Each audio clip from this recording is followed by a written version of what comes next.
15,000 টাকায় brand new iPhone, যা কিনা আবার ইনএক্টিভ। এটা কি সম্ভব? হ্যাঁ, অবশ্যই সম্ভব। আমার হাতে যে আইফোনটি দেখছেন এটা ব্র্যান্ড নিউ এবং এটা ইনএক্টিভ। তবে অবশ্যই আজকের ভিডিওতে আমরা সে বিষয়টা চেক করে দেখতে চাই আসলে এটা ব্র্যান্ড নিউ কিনা এবং ইনএক্টিভ কিনা, একই সাথে এটা আবার রিফারবিশড নয় তো, সে বিষয়টাও চেক করে দেখতে চাই। এ সময় দাঁড়িয়ে অনেকেই রয়েছেন যারা কিনা কম টাকার মধ্যে একটা অ্যাপলের ডিভাইসে কিনতে চান, মানে আপনার বাজেট ওই 10, 12, 15 হাজার টাকা, বাট কিনতেই হবে অ্যাপলের ইউনিট। তো সেই ক্ষেত্রে হয়তো এটা আপনার একটা সলিউশন হতে পারে। অথবা আমার মতো অনেকেই অ্যাপলের লেটেস্ট ডিভাইসগুলো ব্যবহার করছেন, যেটা খুব বেশি ভারী, হয়তো দীর্ঘ সময় কথা বলা যায় না, এবং সত্যি বলতে এই কারণে এই ফোনটাতে আমি কখনো কথা বলিও না। ইভেন এই মুহূর্তে এটাতে সিম কার্ড নেই। তো তারা চাইলে সেকেন্ডারি ডিভাইস হিসেবে হয়তো একটা অ্যাপলের ডিভাইসই ব্যবহার করতে চাচ্ছেন, যেটা পাতলা হতে হবে, হালকা হতে হবে, তাদের জন্য একটা স্মার্ট সলিউশন হতে পারে। তো কিভাবে আসলে সম্ভব 15,000 টাকা একদম brand new inactive phone? IPhone 6 আমাদের কাছে পাঠিয়েছিল অ্যাপল গ্যাজেট চেক করে দেখার জন্য যে আসলে এটা ইনএক্টিভ নতুন ডিভাইস কিনা বা রিফারবিশড কিনা। যাদের শপ রয়েছে বসুন্ধরা সিটিতে, তাদের সবে আপনারা আইফোন 6 পেয়ে যাবেন 15,000 টাকাতে। ভিডিও ডেসক্রিপশনে তাদের সবের যাবতীয় ইনফরমেশন দেওয়া রইল। ওকে, আমরা কথা বলছিলাম যে হ্যাঁ, এই স্মার্টফোনটা কিভাবে 15,000 টাকায় পাচ্ছি আমরা ইনএক্টিভ অবস্থায়, যেহেতু এই ফোন আসলে কিন্তু প্রোডাকশন হয়েছিল 2017 সালে। আইফোন 6-এর গোল্ড মডেলের 32GB এই ভ্যারিয়েন্টটা কিন্তু 2017 সালে প্রোডাকশন হয়।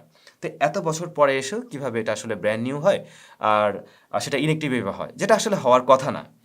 এই সময় দাঁড়িয়ে কিন্তু আপনারা যখন বাজারে বিভিন্ন রকমের সেকেন্ড হ্যান্ড আইফোন কিনতে যান, তার হয়তো কোনো পার্টস চেঞ্জ করা হয়ে থাকে, বা অনেকে আপনাদের কাছে রিফারবিশড ফোনগুলো নতুন বলে চালিয়ে দেয়। যেমন কিছুদিন আগে বাবু ভাইয়ের একটা ভিডিও হয়তো আপনারা অনেকেই দেখে থাকবেন।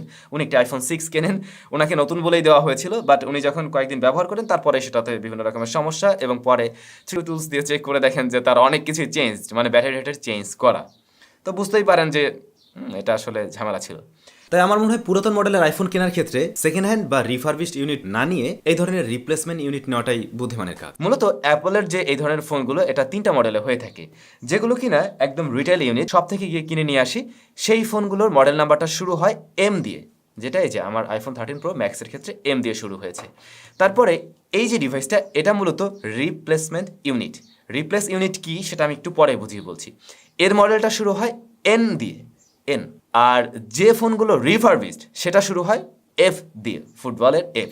তাহলে রিটেল ইউনিট কি আমরা জানি, রিফারবিশড কি সেটাও আমরা জানি, মাঝখানে থাকলো রিপ্লেসমেন্ট ইউনিট। সো এইটা কি? আইফোনের একটা রিটেল ইউনিট আমরা যখন দোকান থেকে কিনি, তার সাথে আমরা একটা অফিসিয়াল ওয়ারেন্টি পেয়ে যাই, অর্থাৎ অ্যাপেলের একটা অফিসিয়াল ওয়ারেন্টি থাকে। তো আপনার ফোনটাতে কোনো ধরনের সমস্যা হলে আপনি কি করেন, ওয়ারেন্টি সার্ভিস নিয়ে যান। দেন অ্যাপল যদি সেটা ঠিক করে দেওয়ার হয় ঠিক করে দেয়, বাট অনেক সময় হয় কি, অ্যাপল সরাসরি ফোনটাকে রিপ্লেস করে দেয়, মানে ওই ফোনটা রেখে দিয়ে আপনাকে নতুন একটা ডিভাইস দিয়ে দেওয়া হয়। সেটা কিন্তু অবশ্যই রিটেল ইউনিট না, সেটা হলো ওই যে এন সিরিজের ইউনিট, রিপ্লেস ইউনিট, যেটা টোটালি ওই নতুন ফোনেই, যেটা টোটালি রিটেল ফোনের মতোই, বাট তার মডেল নাম্বারটা শুরু হয় এন দিয়ে, এবং এই ফোনটাই হয়তো অনেক সময় দিয়ে দেওয়া হয়।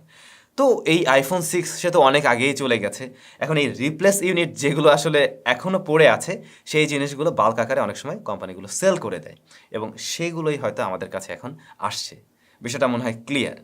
তারপরেও আমরা এই বিষয়টা আসলে হাতে কলমে চেক করে দেখতে চাই যে রিপ্লেস ইউনিট এটা কিনা, বা রিফারবিশ ইউনিট কিনা, অথবা এর মাঝে কোনো কিছু আসলে পরিবর্তন করা হয়েছে কিনা। Third party application three tools দিয়ে কিন্তু সেটা চেক করে দেখা যায়। আবার আপনি চাইলে সরাসরি অ্যাপলের ওয়েবসাইট থেকেও নিজে চেক করে দেখতে পারেন এই ফোনটা আসলে অলরেডি অ্যাক্টিভ করা হয়েছে কিনা, বা কতদিন ধরে ব্যবহার করা হয়েছে, কিংবা এই ফোনটাকে অলরেডি কতবার চার্জ করা হয়েছে।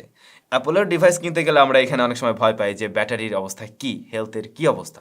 সো এই বিষয়গুলো আপনি অবশ্যই চেক করে নিতে পারছেন। তো এখন আমরা আমাদের কম্পিউটার স্ক্রিনে যাবো এবং সেখানে গিয়ে এই ফোনটাকে চেক করে দেখবো যে আসলে এটা রিপ্লেস ইউনিট কিনা, এবং এর মাঝে কোনো কিছু পরিবর্তন করা হয়েছে কিনা। আমাদের ফোনটা থ্রি টুলসের সাথে কানেক্টেড অবস্থায় আছে, যেমনটা আপনারা দেখছেন আইফোন 6 32GB গোল্ড 100% চার্জ রয়েছে। তো আমরা এখন যে কাজটা করব, ভেরিফিকেশন রিপোর্টটা দেখে নেব, তাহলে বোঝা যাবে আসলে এই ফোনের অবস্থান কী। সো এই যে এখানে কিন্তু সব কিছুর যে রেজাল্টগুলো, টেস্টিং রেজাল্টগুলো সব নর্মাল আসছে, রাইট? শুধুমাত্র এখানে আমরা দেখছি অ্যাপল রিপ্লেসড ডিভাইস, এই যে অ্যাপল রিপ্লেসড ডিভাইস, এবং আমি বলছিলাম না এন দিয়ে শুরু হয়, এই যে লক্ষ্য করুন এখানে কিন্তু এন দিয়ে শুরু হচ্ছে। সো আপনি এটা দেখলে আসলে বুঝতে পারবেন এই জিনিসটা নতুন কিনে। ইভেন এই যে রেয়ার ক্যামেরা, ফ্রন্ট ক্যামেরা বা ব্যাটারি সব কিছু কিন্তু নর্মাল অবস্থায় আছে। যদি কিনা এটা পরিবর্তন করা হতো তাহলে কিন্তু এখানে লেখাটা চলে আসতো। তেমনিভাবে আমরা যদি আই ডিভাইস ডিটেলসটা একটু লক্ষ্য করি, এই ফোনটাকে কয়বার চার্জ করা হয়েছে সেটাও কিন্তু দেখা যাবে। এই দেখেন 2বার চার্জ করা হয়েছিল, আমারটা আমি 2বার চার্জ করেছিলাম হাতে পাওয়ার পরে। সো এই হচ্ছে বিষয়। তাহলে এই বিষয়টা একদমই ক্লিয়ার যে আসলে এটা রিপ্লেস ইউনিট এবং এর মাঝে কোনো কিছুই পরিবর্তন করা হয়নি এবং আমি এই ফোনটা হাতে পাওয়ার পরে মাত্র 2বার চার্জ করেছি, যার ফলে 2বার চার্জ করা হয়েছে সেই বিষয়টা দেখা যাচ্ছে, এটুকুই। তবে আপনারা যখন কিনা এই ফোনটা অ্যাপল গাজেট থেকে কিনবেন হয়তো 1বার বা 2বার চার্জ করা পেতে পারেন, কারণ এই ফোনটা সেই 2017 সালে প্রোডাকশন হয়েছে, তারপরে ব্যাটারিটা অ্যাটলিস্ট ভালো রাখার জন্য হয়তো তারা 2-1বার চার্জ করেও নিয়েছে, মানে অ্যাটলিস্ট এটাকে তো অন করতে হবে। সো এবারে আসছি আসল জায়গায়, 15,000 টাকায় আসলে কি এটা কেনাটা ঠিক হবে? 15,000 টাকায় আমি অ্যাপলের একদম নতুন একটা ফোন পেলাম আর কিনে নিলাম, বিষয়টা তো এমন না। এই সময় দাঁড়িয়ে আমরা অনেক আধুনিক ফোন পেয়ে যাই, অ্যান্ড্রয়েডের অনেক লেটেস্ট আধুনিক ফোন পাওয়া যায়, যাতে হয়তো আমরা 3, 4, 6 জিবি র্যামও দেখতে পাই, ডিসপ্লে সেকশনে দেখতে পাই বড় সড়ো ডিসপ্লে, ফুল এইচডি প্লাস রেজলিউশনের পাঁচল কাটার থাকে, তারপর ক্যামেরা সেকশনে 3, 4, 5টা ক্যামেরা থাকে। সো সেই জায়গায় আসলে এই ফোনটা কাদের কেনা উচিত? এই ফোনটা শুধুমাত্র বিশেষ কিছু পার্সনদের জন্য ঠিক আছে। যেমনটা শুরুতেই বলছিলাম, আপনি একটা অ্যাপলেরই ডিভাইস কিনতে চান যেটা সেকেন্ডারি ডিভাইস হিসেবে ব্যবহার করবেন শুধুমাত্র কথা বলার জন্য হয়তো, অথবা হোয়াটসঅ্যাপ দিয়ে কথা বলতে পারেন, টুকটাক ইন্টারনেট ব্যবহার করবেন, তাও আবার ওয়াইফাই, সেই সমস্ত পার্সনের জন্য ঠিক আছে। এর পিছনে রিজনটা হলো ব্যাটারি ব্যাকআপ। এই স্মার্টফোনটাতে আমরা দেখতে পাই 1810 মিলিঅ্যামএএইচের ব্যাটারি, তো ছোট একটা ব্যাটারি, যদিও এর ফলে ফোনটা খুবই স্লিম রাখা সম্ভব হয়েছে, বাট স্টিল এই ব্যাটারি ব্যাকআপ দিয়ে হয়তো আপনি সন্তুষ্ট থাকবেন না। যদি আপনি শুধুমাত্র কথা বলার জন্য এই ফোনটা ব্যবহার করেন, ইন্টারনেট না, সেই ক্ষেত্রে একদিন অবশ্যই অনায়াসে আপনি পার করতে পারবেন। কিন্তু যদি আপনি ডাটা কানেকশনে পাশাপাশি কথা বলা 2 কাজে ব্যবহার করেন, তাহলে শিওর থাকুন 2বার এটাকে চার্জ করতে হবে। বাট যদি ওয়াইফাই দিয়ে ব্যবহার করেন, তাহলে মোটামুটি টেনে টুনে প্রায় একদিনের কাছাকাছি ব্যবহার করা যায়। দিন শেষে হয়তো ব্যাটারি ব্যাকআপ নিয়ে আসলে সন্তুষ্ট হবেন না অনেকেই। দেন অ্যাগেন অ্যাপলের ডিভাইস, যার প্রতি অনেকেরই আকৃষ্টতা রয়েছে, মানে ওই যে বলছিলাম অ্যাপলের ডিভাইসই ব্যবহার করতে হবে, তাদের হিসাব আসলেই ভিন্ন।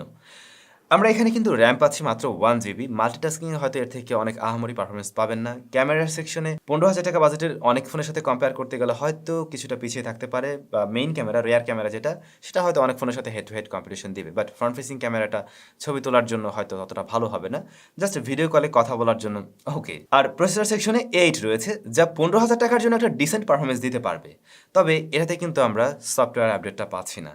এখানে iOS 12.5.5 রয়েছে, এটুকুই। সো আপনি কিন্তু লেটেস্ট iOS পাচ্ছেন না, এর ফলে হয়তো বেশ কিছু লেটেস্ট অ্যাপ্লিকেশন ব্যবহার করতে কিছুটা সমস্যায় পড়তে হবে।